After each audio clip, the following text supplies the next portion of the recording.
Welcome back, guys and gals, to part 2 of the Prison Architect series premiere. Just a brief catch-up. We've built literally everything you can see. We have our staff working on the canteen. We've picked out the place for some bathrooms, and now we're going to hire some staff and get into some of the other stuff that has to go on. Now, first of all, most important is the warden, and this is something that's always kind of confused me because it seems to me... Oh, well, that is going to be annoying. It seems to me that you're actually closer to the warden than anything. Once we get the warden and he's researched this, I guess for lack of a better term, we're going to be able to set the regime. We'll be able to set, like, the punishment policies and everything. We choose which, like, education programs to put on. So that's, a little nitpicky complaint. I'm gonna fire a handful of our workers, though, just because we don't have the budget to hire anybody else. Once we have an accountant in place, this can run into the negative. This is our daily cash flow. So we're allowed to operate outside our budget once we have an accountant in place, but we don't. So we need to hire the warden. And one thing you may want to remember if you're placing offices is whoever you hire will take the newest office. So we'll kind of explore that once I start hiring a full staff.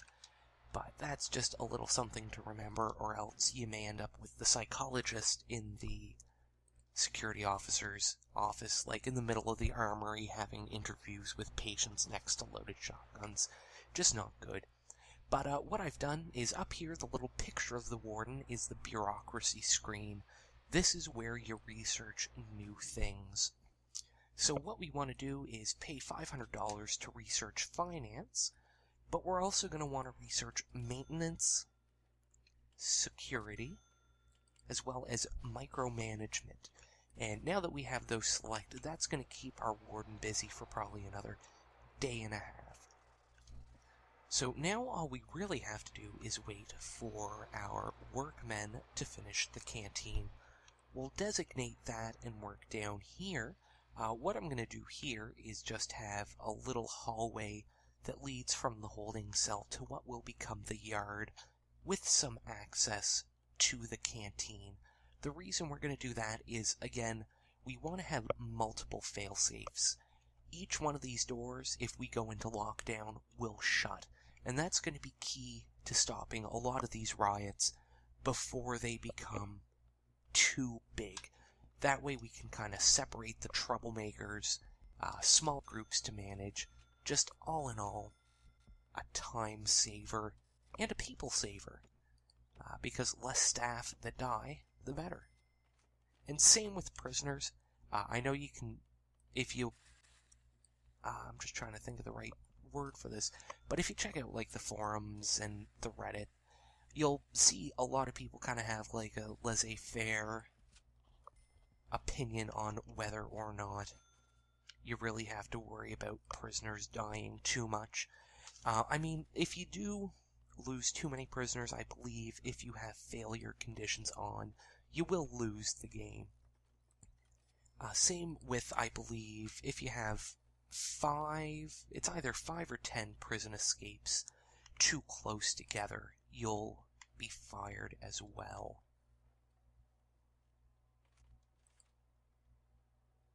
And now, just trying to think the best thing to do now. I guess we'll designate the kitchen and the canteen and the staff room, because I forgot to do that. I'm normally quite on the ball with stuff in regards to that. But when you have to make small talk with yourself the entire time, sometimes you just accidentally distract yourself. And we'll make this a nice big room, minimum size 4x4. Great. And where's the kitchen? Here we go. And one thing you may notice is some of these blocks do have a white outline. That's because it's directly related to a grant. And let's see, last thing we need is the canteen.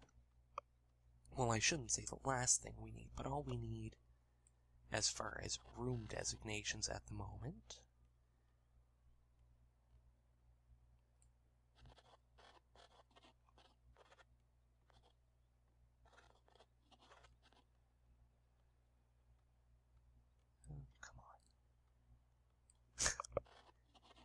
Oh, that's getting annoying. There we go. Now, one thing we may end up doing if the population gets too big is having two separate prisons, more or less, or I guess two separate, like, living wings that would have different canteens and kitchens. In all reality, we're probably going to have to do that anyway. For some reasons I'll get into later. I don't want to bog you guys down too much with details. For those of you who have played it before, you know what I'm talking about. For those of you who are new to the game and just happen to stumble on this Let's Play, I'd rather just not confuse you. But so far it is looking good.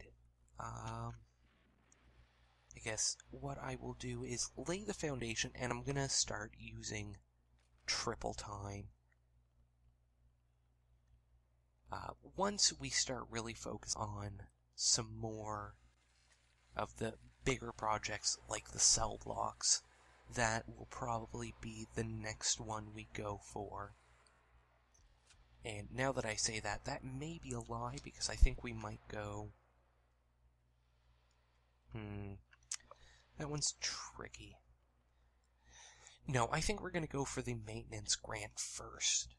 We're almost done the administration center. All we need to do is finish researching finance, and then hire our accountant. I wanted to call her the financier, and I don't know why. Specifically because I'm pretty sure the financier is the one who gives you money, not the one who counts your money. But c'est la vie.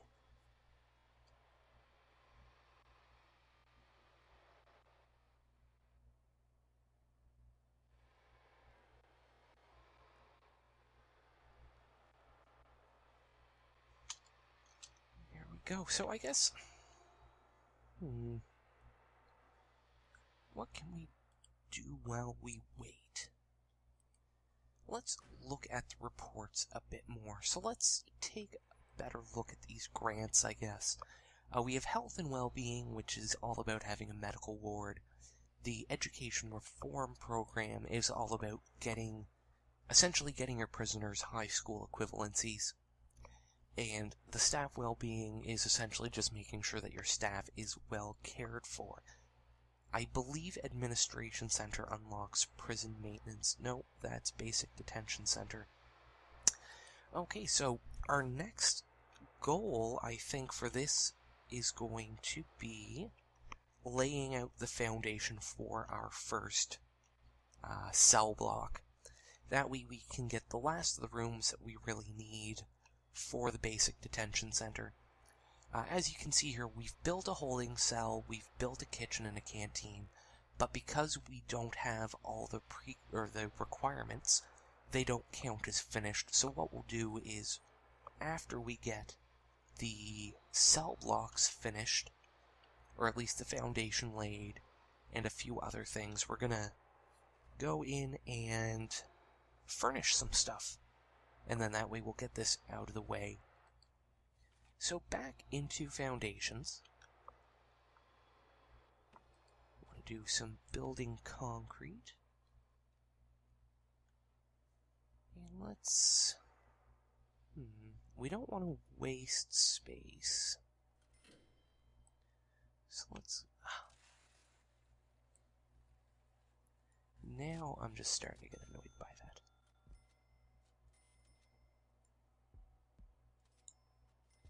Now, one thing we're actually going to do is build a number of, I'm not going to say small, but more or less medium-sized foundations.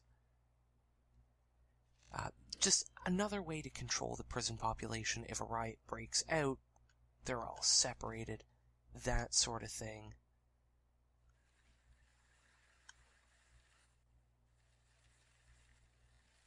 So let's do, that's what, 20? Let's do 25 by 20. Yeah, we'll try 25 by 25.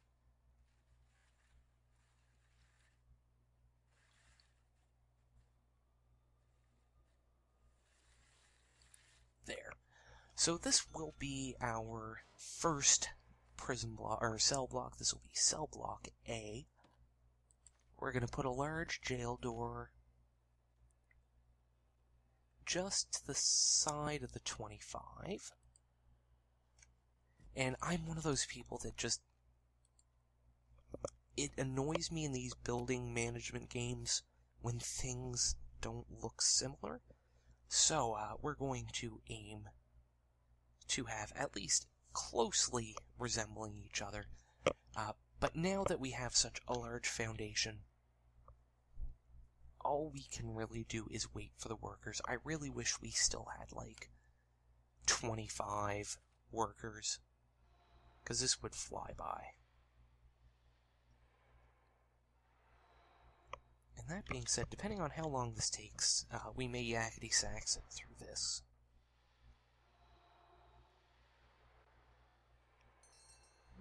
And we just unlocked bureaucracy. Terrific! So let's hire the accountant. And we're going to let her... Let's see, we want extra grant. We want the ability to get a bank loan. I personally prefer bank loan. Well, I shouldn't say that. Later on, if you're in dire need for money, you can either sell shares in your prison, or you can take out another loan. You know, to each his own. I've done both. I guess, realistically, selling shares in your prison is the safest, because you can always buy them back, and I don't believe there's any interest or anything. Where the... what's the word I'm looking for? Loan. Where the loan, obviously, there's going to be interest, or else the money's not making any bank. So, you gotta be careful with that sort of thing. And once we start getting a really large staff, there's a good chance that for the first little while anyway, we're going to be running high into the negative. And one thing we're going to do here is, I've already paused it, we're going to remove all these lights, because each cell is going to have its own light, and it doesn't really make sense to have just a whack of lights everywhere. Now, this here is going to be the shower. We're going to build a smallish shower, because we're only going to have, rough estimate, I'd say probably 30 prisoners in here. I think we'll be able to fit 30. So what we will do here is, for some privacy, put the door there. And we're going to build our first cell. Now, I always try to optimize it. I think these have to be, 2 by 3. Just use as much of the space as possible. And one thing we're going to do here, once I have the cell in place... Do we need a cell for holding cell? No. Okay, so we don't actually need a cell for this grant, but the next one we're going to work on, we will. So I'm going to furnish this here, and I'm going to give you guys a couple tips as well. Like I said, it only has to be a 2 by 3, and I do not believe there's any perks to using a bigger cell. But what you always want to do is have the toilet facing the hallway. And the reason you want to do that is, if a prisoner tries to escape, they will tunnel into the pipes and go out into the hallway, and they're more likely to be noticed. For example, if it was facing this wall, I'll zoom in so you can see it a little better. If this toilet was lined up against this wall, all they would have to do is follow the pipe literally to here, and then they're free to go. Now, obviously, once we have some fences in place, it won't be quite as simple as that, but the theory still remains that you don't want them. You want to make it as hard as possible, essentially, for them to escape. I know, surprise, surprise, you don't want a prison that you can escape from. Come on, there we go. So, this is the last part we need to worry about in here is the shower. This, I believe, we only have to have one shower head for that to be, strictly speaking, a shower room. So that's all we're going to do. And truth be told, if I'm not mistaken,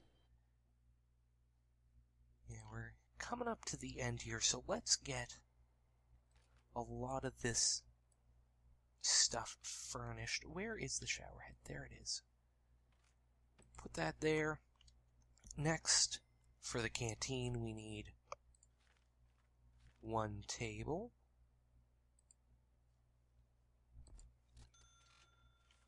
one bench, and one serving table.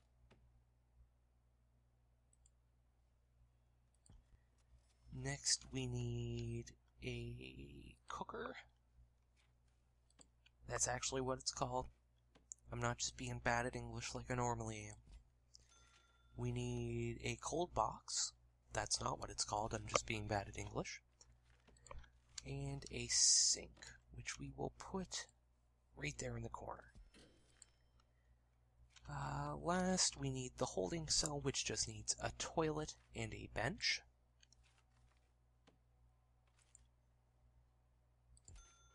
Now, the nice thing about the holding cell is if you accidentally bring in more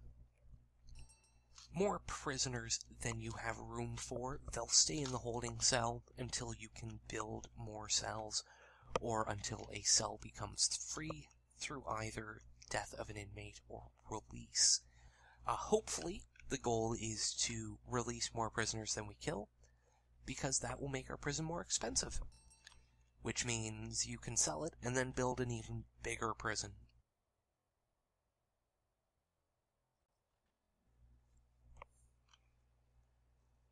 Now, for the yard, because I don't want to,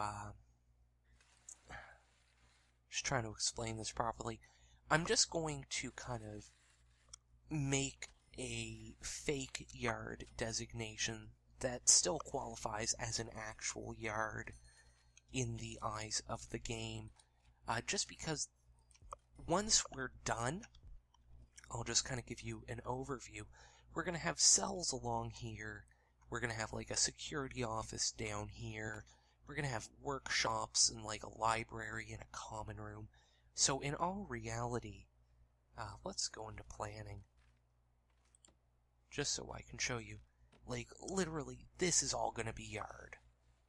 So, to do that, we kind of need to build the fences between all the buildings, and it's just a headache. So what I'm going to do here is I'm just going to tell them to build a yard so we can get that detention center little grant, and then we will work on the rest of it, and then once it's all done, we'll get rid of this fake little yard that we're making here and build the real one. And the yard is actually a room, believe it or not.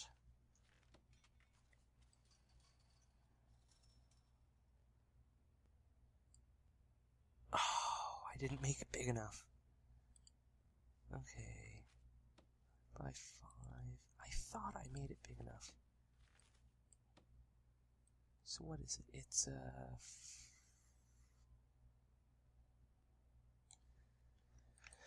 okay. Once again, I've made a fool of myself on the internet. And we'll get them to demolish these walls.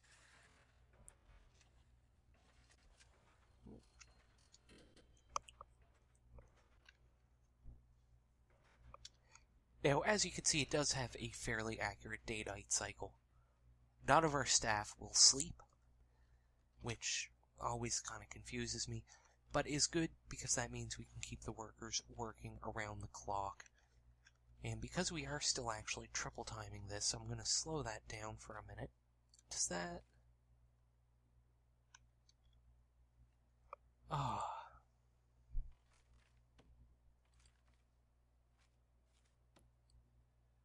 I really thought that was big enough.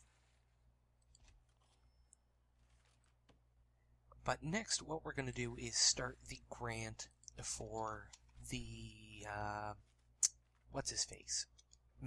Prison maintenance grant. Because that will unlock the clone tool, which means that we don't have to make each individual cell like we've been making. Which, honestly, is a godsend. Let's see, so yard, we'll make this 1 square bigger this way. If I can get my mouse in there.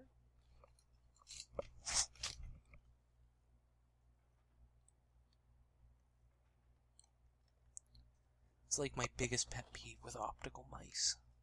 Oh, why did no one build the door? You guys are all dumbasses. Like that. Oh, okay.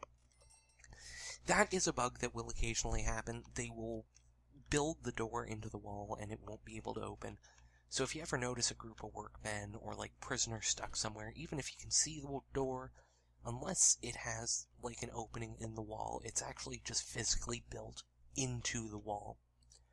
But last but not least, we're going to place, was it 2 guards, 2 cooks? There we go, $10,000, and we're going to fire them because there's no point to have guards or chefs in a empty prison that's half built. Get out of here. Fire, fire, fire. And then, if I'm not mistaken, that should bring us nicely up to the holy moly 22-minute mark. Okay, well, I want to thank everybody for watching part 2 of the series premiere at Prison Architect. Just a reminder, this is going to be updated Mondays. If you want, if you like, subscribe to the channel, like the video, hit me up on Twitter at GamingWithMurel, check me out over on redhotgamers.co.uk, and listen to the podcast, which also goes up on Mondays. You guys are the best, and I will see you in the next episode.